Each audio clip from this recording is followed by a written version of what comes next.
Are की जगह पे क्या लिखेंगे, ये 5 है यहाँ पे, ऑब्वियस है, इसको क्या लिखेंगे हम लोग 4+1 लिखेंगे ना ऐसे आर के, तो आर क्या आ जाएगा यहाँ पे, आप नहीं समझ रहे हो, T5 है और वहां पे TR+1 होता है फॉर्मूला में, तो ऑब्वियस है कि 5 को क्या लिखेंगे 4+1, तो आर का वैल्यू कितना आ जाएगा 4 आ जाएगा, तो मैं लिख रहा हूँ यहाँ पे 4, और मैं ऑलरेडी बता चुका हूँ जितना टर्म होगा आर उससे एक कम होगा, तो 11C4, ठीक है। उसके बाद से क्या फर्स्ट टर्म क्या यहाँ पे, ये वाला फर्स्ट टर्म है, ये सेकंड टर्म है, यानी 2/x² raise to the power, difference दोनों का 11-4 into means second term x³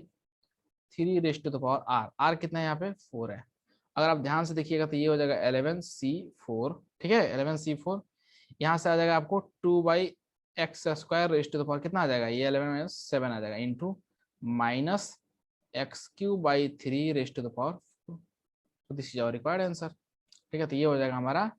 T5, ठीक है। तो आई होप आपको ये चीज यहाँ तक तो समझ में आ गया है, ये तो बेसिक है, और जो हम लोग फॉर्मूला जानते हैं उसी फॉर्मूला को अप्लाई किए हैं यहाँ पे, ठीक है। अब हम लोग एक ऐसा क्वेश्चन देखेंगे कि जिसमें लास्ट से फाइंड करना है, यहाँ पे बिगिनिंग से फाइंड किया, बिगिनिंग से, अब हम लोग एक ऐसा find fifth term from the end, ठीक है ना। तो इसी एग्जाम्पल को हम लोग ले लेते हैं, सेम एग्जाम्पल को हम लोग लेते हैं, 2/x² minus x³ raise to the power 11, find fifth term from and,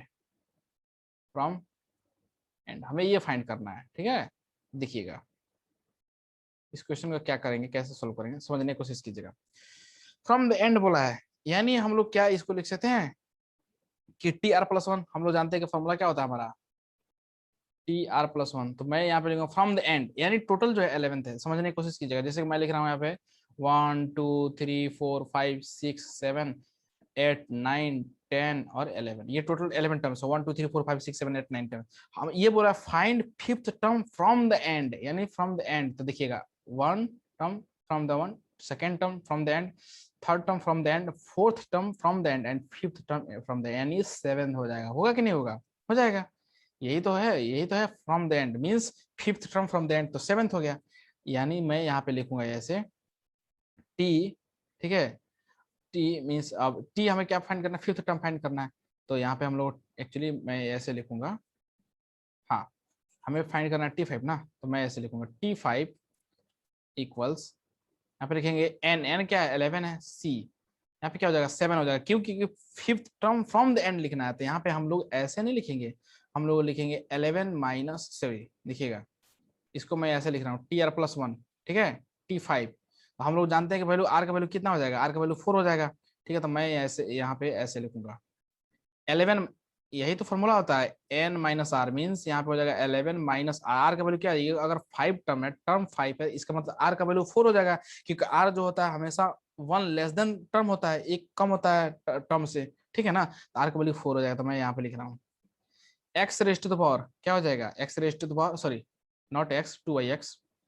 2/x² raise to the power, ये दोनों का डिफरेंस 11 11 - 11 0, ये हो जाएगा 4, ठीक है ना। और ये हो जाएगा आपको third term means x³ raise to the power क्या हो जाएगा, ये r, यानी 11 - 4, ठीक है ना। अगर आप गौर कीजिएगा तो आपको ये चीज दिखाई देगा यहाँ पे 11C7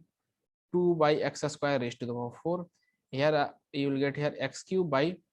3 raise to the power 7, ये हो गया हमारा required answer from the end, ठीक है। तो आई होप आपको ये चीज समझ में आ गया होगा, और हम लोग आपको मैं समझा भी दिया हूँ कि अगर 11 टर्म में फ्रॉम द एंड काउंट कीजिएगा तो क्या आ जाएगा 11 10, उसके बाद 9, उसके बाद 8, उसके बाद 7 आ जाएगा, तो 7 will be fifth from the end, ठीक है। तो आई होप आपको ये चीज यहाँ तक समझ में आ गया होगा कि हम लोग कैसे कर रहे हैं, ठीक है। अब हम लोग कुछ जेई एडवांस का क्वेश्चन है, जेई का क्वेश्चन है जो कि 1960 में पूछा गया था, 1960 में, बताइए सोचिए, ठीक है ना, उस टाइम का क्वेश्चन है, बहुत ही पुराना क्वेश्चन है, उसको हम लोग डिस्कस करेंगे, उससे उसके बाद से और सारा जो जेई मेन के अंदर प्रश्न पूछा गया उसको भी हम लोग यहाँ पे डिस्कस करने वाले हैं, ठीक है ना। तो चलिए नेक्स्ट क्वेश्चन देखते हैं। तो हमारा एग्जांपल है यहाँ पे find the value of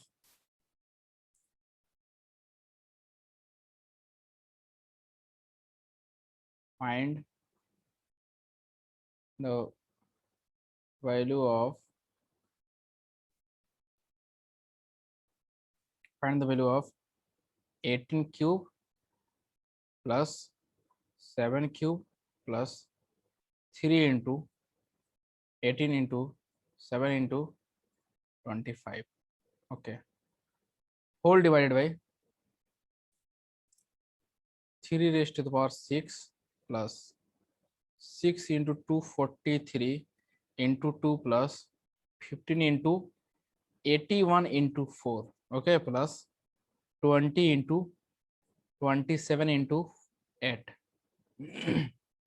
into 8 plus 15 into 9 into 16. 15 into 9 into 16. Okay, plus 6 into 3 into 32 plus 64. ठीक है, ये हमारा क्वेश्चन। अब देखिए, देखते ही पे आंख फट गया होगा, भाई ये कैसे क्वेश्चन, अजीब सा क्वेश्चन है, दिखने ही में अजीब लग रहा है, ठीक है ना। 1960 जेई एडवांस का क्वेश्चन है, सोचिए जेई का क्वेश्चन है 1960, कितना पुराना क्वेश्चन हो गया समझिए, अराउंड 61 ईयर्स हो गया इसका क्वेश्चन, ठीक है ना, मतलब 61 साल पहले का क्वेश्चन है ये। अब देखिए ये जो क्वेश्चन है एक्चुअली आपको ये समझना होगा कि यहाँ पे एक्चुअली ऑप्शंस भी गिवन है, तो मैं लिख भी देता हूँ जिससे आपको अच्छा लगेगा। ऑप्शन 1, ऑप्शन बी जो है ये 5, ऑप्शन सी जो है ना वो गिवन है 25 and option D is given 100, ठीक है ना। अब देखिए एक चीज को यहाँ पर समझना है, चीज ये है कि जैसे न्यूमरेटर गिवन है और डिनोमिनेटर गिवन है, अब हम लोग को पहले आइडेंटिफाई करना है, न्यूमरेटर को पहचानना है कि ये क्या है ये गिवन। ऐसे अगर आप मतलब अगर आप न्यूमरेटर और डिनोमिनेटर को समझ नहीं पाए तो क्वेश्चंस तो ये कभी जिंदगी में सॉल्व नहीं होगा, ठीक है। देखिए मैं यहाँ पे न्यूमरेटर लिख रहा हूँ, न्यूमरेटर अगर समझिएगा ना तो ये क्या है एक्चुअली 18 प्लस 7 का क्यूब है ये क्या बोल दिया सर आपने, 18 प्लस 7 का क्यूब है ये क्यों, क्योंकि हम लोग जानते हैं ना कि 18 प्लस 7 का क्यूब ओपन कीजिए तो क्या हो जाएगा 18 cube plus A cube plus B cube plus 3 A into B into A plus B, तो 18 प्लस 7 क्या हो जाएगा 25 ही तो हो जाएगा, ठीक है। तो एक चीज तो समझ में आ गया कि सर ये जो न्यूमरेटर है क्या है 18 प्लस 7 का क्यूब है,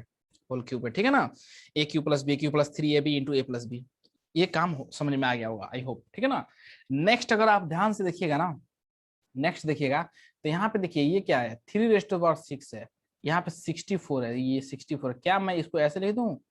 2 रेस्ट टू पावर 6, यानी इतना तो तय है कि 3 रेस्ट पावर 6 से शुरू हो रहा है और कहां तक जा रहा है 2 रेस्ट पावर 6 तक। इसका मतलब ये है कि 3 प्लस 2 का whole cube sorry whole raised power 6 बन रहा होगा, ठीक है ना। अगर अब वैसे आपको समझ में नहीं आता तो मैं देखिए कैसे इस डिनोमिनेटर को आप कैसे लिख सकते हो, आप समझने की कोशिश कीजिए। डिनोमिनेटर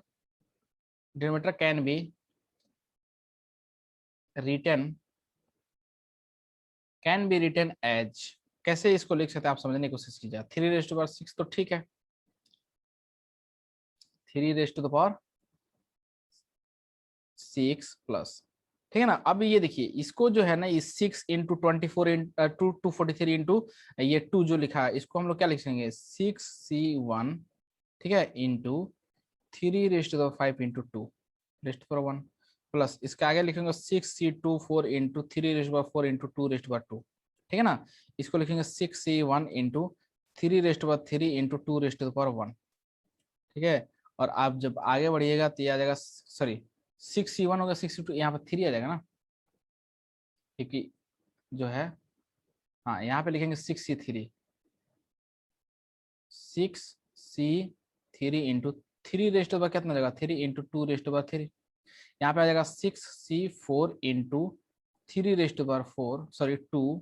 इंटू यहाँ पे आ जाएगा 2 रेस्ट पर 4,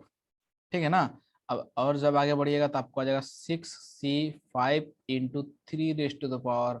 1 into 2 raised to the power 5 plus यहाँ पर जब देखिएगा ना तो ये आ जाएगा 6c6 3 raised to the power 0 into 2 raised to the power 6, यही तो है 2 रेस्ट टू द पावर 6, क्योंकि 6 का वैल्यू क्या होता है 0 होता है, सॉरी 1 होता है, ये तो 1 हो गया, ये तो 1 हो गया, तो यही तो 2 रेस्ट टू द पावर 6 होता है। और इसको 3 रेस्ट टू द पावर 6 को क्या लिखिएगा आप यहाँ पे, इसको लिख सकते हैं आप ऐसे 6c0 3 rest power 6 into 2 rest power 0, यही तो है। अगर आप ध्यान से देखिएगा तो ये एक्सपेंशन हो रहा है, एक्सपेंशन बन रहा है किसका किसका n क्या यहाँ पे 6 है, और क्या ये फर्स्ट टर्म क्या है यहाँ पे देखिएगा, ये फर्स्ट टर्म देखिए, मैं यहाँ पे आपको समझाने की कोशिश कर रहा हूँ, आप गौर कीजिएगा। यहाँ पे देखिए ये क्या है, x क्या है, x की जगह पे क्या है 3 है, y की जगह पे क्या है 2 है, x की जगह पे 3 है, y की जगह पे क्या है 2 है, x की जगह पे क्या है 3 है, means first term second term 2 है, फर्स्ट टर्म 3 है और सेकंड टर्म 2 है, फर्स्ट टर्म 3 है और सेकंड टर्म क्या है 2 है। ठीक है ना, ये चीज समझ में आ गया होगा। यानी ये जो हो रहा है x, sorry x not, we write here 3 + 2, ये तो समझ में आ गया 3 + 2 है, क्योंकि x की जगह पे 3 है फर्स्ट टर्म और सेकंड टर्म क्या है 2 है। अब हमें देखना है कि n क्या होगा, तो n जो है देखिए ना 6 है यहाँ पे, 6, या आप ऐसे जोड़ दीजिए 3 का पावर और 2 का पावर जोड़ देने पे तो सेम ही आता है, 5 + 1 6, 4 + 2 6, 3 + 3 6, 2 + 4 3 6, यानी 6 हो जाएगा। यानी ये जो बना है कितना बना है, 3 + 2 कितना हो जाएगा 5, 5 raised to the power 6 बन रहा है, ये बन रहा है यहाँ पे। ठीक है ना, तो न्यूमरेटर क्या बना 18 + 7 raised to the power कितना 3, और ये डिनोमिनेटर बना 5 raised to the power 6। अब हम लोग क्या करेंगे, अब हम लोग इसको सॉल्व करने बैठते हैं, चलिए देखते हैं। अब हम लोग क्या करेंगे, इसको ऐसे लिखेंगे, तो न्यूमरेटर क्या है डिवाइड बाई डिनोमिनेटर, यही तो हमें फाइंड करना था। न्यूमरेटर है 18 + 7 raised to the power 3, ठीक है, होल डिवाइड बाई यहाँ पे है आपको 5 raised to the power 6। और अब ध्यान से देखिएगा, तो ये जो हो रहा है 25 raised to the power 3 whole raised to the power 5 raised to the power 6। और ये क्या लिखे, मैं इसको 5 को 25 को क्या लिख दूं मैं 5 raised to the power 2 बिल्कुल लिख सकते हैं, और 3 whole divide by 5 raised to the power 6। और अब क्या करेंगे 5 raised to the power, इसको क्या करेंगे हम लोग, ये इसको हम लोग मल्टीप्लाई कर देंगे, ये वाला मल्टीप्लाई कर देंगे। जैसे इसको मल्टीप्लाई कीजिएगा तो क्या आ जाएगा 5 raised to the power 6 whole divide by क्या आ जाएगा